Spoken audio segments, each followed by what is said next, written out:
আসসালামু আলাইকুম। আপনারা অনেকেই মনে করেন আবার অনেকেই ভেবে থাকেন যখন কোনো এক পক্ষ অপর পক্ষকে ডিভোর্সের নোটিশ প্রেরণ করেন তখন যদি অপর পক্ষ ডিভোর্সের নোটিশটা গ্রহণ না করেন অথবা রিসিভ না করেন অথবা কোনো রকম কোনো সাড়া না দেন তাহলে হয়তো সেটা কার্যকর হয় না। মূলত এই বিষয়টা নিয়েই কথা বলছি।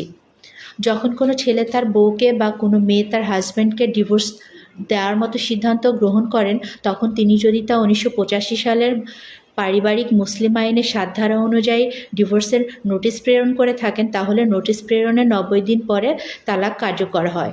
এক্ষেত্রে যেটা করা হয়, নোটিশের একটা কপি পাঠানো হয় অপরপক্ষকে এবং আরেকটা কপি পাঠানো হয় সিটি কর্পোরেশনের মেয়রকে।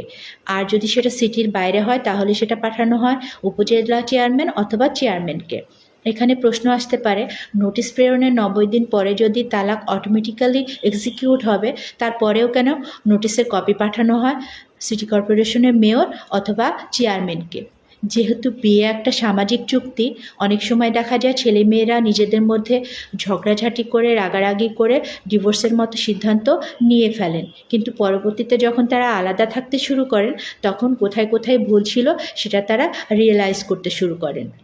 মূলত ইসলামিক আইন খুব সুন্দর এবং সহজ সমাধান দিয়েছেন।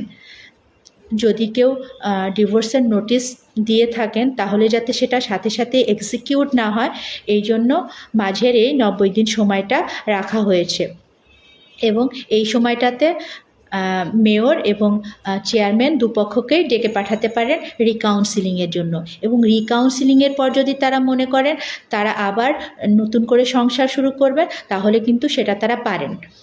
এখানে আরও একটা প্রশ্ন হতে পারে, এই ৯০ দিনের ভেতরে যদি অপরপক্ষ তালাকের নোটিশটা গ্রহণ না করেন অথবা রিকাউন্সিলিংয়ে না যান তাহলেও কি ডিভোর্স কার্যকর হবে?